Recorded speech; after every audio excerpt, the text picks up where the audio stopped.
G20 सम्मेलन का भव्य आयोजन अगले आयोजक देश ब्राजील के लिए किसी चुनौती से कम नहीं है। अगले साल 2024 में लैटिन अमेरिकी देश ब्राजील को दुनिया के सबसे बड़े देशों के समूह की मेजबानी करनी है।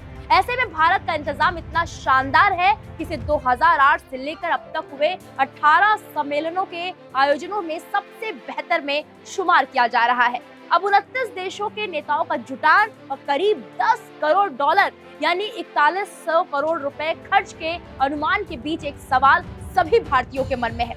आखिर दिल्ली में हो रहे G20 की मीटिंग से भारत को क्या मिलेगा, वो भी तब जब चीन और रूस के राष्ट्रपति इस कार्यक्रम में शिरकत ही नहीं कर रहे हैं। बता दें कि पिछले साल G20 की मेजबानी मिलने के बाद से ही भारत सरकार इसकी तैयारियों में जुट गई थी। एक रिपोर्ट के मुताबिक इसकी तैयारी को लेकर देश के 50 से अधिक शहरों में करीब 200 बैठकों का आयोजन किया गया। G20 विश्व के 20 सबसे ताकतवर देशों का एक समूह है जो अंतर्राष्ट्रीय स्तर पर आर्थिक, कूटनीतिक और पर्यावरण के मुद्दों पर विचार विमर्श करता है, साथ ही इसका हल निकालने की पूरी कोशिश करता है। G20 की पहली बैठक में पीएम मोदी ने वन अर्थ पर चर्चा की। वन फैमिली और वन फ्यूचर के मुद्दे पर पीएम मोदी अपनी दूसरी और तीसरी बैठक में चर्चा करेंगे। वन फ्यूचर के तहत तकनीक आदि मुद्दों पर भी सभी नेता बातचीत करेंगे। जानकारों का कहना है कि G20 की बैठक में यूक्रेन युद्ध का मुद्दा भी उठाया जा सकता है।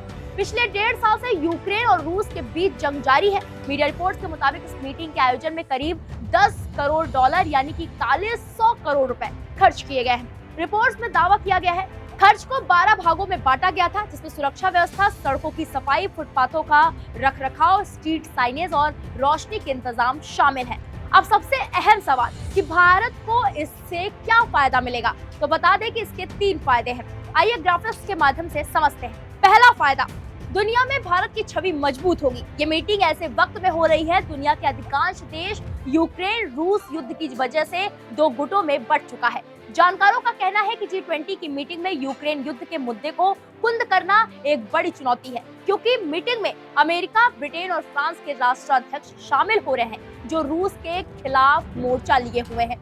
नवंबर 2022 में बाली की बैठक में यूक्रेन युद्ध का मुद्दा ही छाया रहा। अंत में कई देशों ने एक प्रस्ताव पास किया और कहा कि वो यूक्रेन युद्ध के खिलाफ है, जिसका रूस और चीन ने भारी विरोध किया। भारत की कोशिश भी यूक्रेन के मुद्दे से ध्यान भटकाने की है। भारत ने इसके लिए सतत विकास लक्ष्य यानी कि SDG के मुद्दे को आगे किया है। भारत का कहना है कि विकासशील देशों, ग्लोबल साउथ के देशों और अफ्रीकी देशों की हाशिए पर पड़ी आकांक्षाओं को मुख्य धारा में लाने की आवश्यकता है। भारत में आयोजित इस बैठक में अगर वन अर्थ, वन फैमिली और वन फ्यूचर पर कोई हल निकलता है तो भारत की छवि दुनिया में मजबूत होगी। प्रधानमंत्री मोदी ने अपने ब्लॉग में लिखा, भारत की डेमोग्राफी, डेमोक्रेसी, डाइवर्सिटी और डेवलपमेंट के बारे में किसी और से सुनना एक बात है और उसे प्रत्यक्ष रूप से अनुभव करना बिल्कुल अलग है। मुझे विश्वास है कि हमारे G20 प्रतिनिधि इसे स्वयं महसूस करेंगे।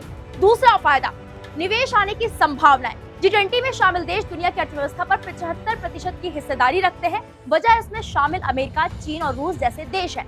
G20 की मीटिंग से भारत की कोशिश निवेश बढ़ाने की भी है। मीडिया रिपोर्ट्स के मुताबिक G20 की मीटिंग में शामिल होने आए अमेरिका के राष्ट्रपति के साथ प्रधानमंत्री मोदी ने द्विपक्षीय वार्ता की है। बताया जा रहा है कि इस मीटिंग में छोटे मोटे मॉड्यूलर परमाणु रिएक्टरों पर समझौता हुआ है। साथ ही दोनों देशों के बीच GE जेट इंजन डील पर भी बात हुई है। इसी तरह भारत की कोशिश फ्रांस और ब्रिटेन के साथ भी सामरिक डील करने की है।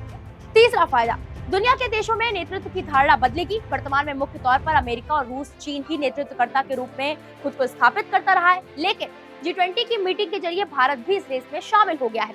भारत ने G20 में अफ्रीका देशों को शामिल करने की पैरवी की। चीन और यूरोपियन यूनियन ने अफ्रीकन यूनियन को G20 में शामिल करने के लिए भारत का समर्थन किया। ऐसे में माना जा रहा है कि इस मीटिंग के बाद इन देशों को स्थायी रूप से G20 की सदस्यता मिल सकती है।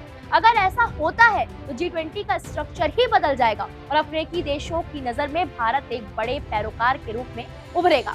लेकिन कुछ मुसीबतें हैं जो भारत के लिए कांटा बन सकती हैं। वो चीन से सीमा विवाद का मसला। चीन भी G20 का सदस्य है, लेकिन उसके राष्ट्रपति इस मीटिंग में शामिल होने के लिए नहीं आ रहे हैं। इस इंस्टीट्यूट ऑफ पीस के साउथ एशिया मामलों के सीनियर एक्सपर्ट समीर लालवानी के मुताबिक जिनपिंग का G20 में नहीं आना भारत और चीन के रिश्तों को सुधारने के कदम में एक बड़ा झटका है। भारत और चीन के बीच करीब 3 साल से सीमा का विवाद है। हाल ही में दोनों देशों की ओर से कहा गया था कि इसे जल्द ही सुलझाया जाएगा। हालांकि अभी तक इसको लेकर कोई ठोस प्रयास नहीं किया गया। G20 की मीटिंग देशों पर दबाव डालने का एक महत्वपूर्ण मंच भी माना जाता है। ऐसे में चीन के राष्ट्रपति के नहीं आने से भारत सीमा विवाद पर शायद ही उसका कुछ कर पाए। दूसरी मुसीबत, संयुक्त बयान जारी कराने की चुनौती। G20 की बैठक के बाद सभी देश मिलकर एक संयुक्त बयान जारी करते हैं। इस बयान से G20 की मीटिंग की सफलता तय की जाती है। भारत के लिए एक बड़ी चुनौती है। अगर बड़े मुद्दों पर सभी सहयोगी तो ये खाई में पड़ सकता है। जानकारों का कहना है कि अगर ऐसा होता है तो अंतर्राष्ट्रीय मीडिया में भारत की किरकिरी हो सकती है। बाली की बैठक में कुछ देशों ने यूक्रेन मामले में अपना बयान जारी कर दिया था। रास्ता आसान नहीं हुआ तो क्या हुआ? भारत के पीएम मोदी कहते हैं, कौन कहता है आसमान में सुराख नहीं हो सकता। एक पत्थर तो तबीयत से उछालो यारो। तो मुसीबत से कैसे निपटना ये भारत अच्छी तरह से जानता है। फिलहाल इस पूरे मामले पर आपकी क्या राय है, हमें कमेंट बॉक्स में जाएं और जरूर बताएं। वीके न्यूज, राष्ट्र के नाम।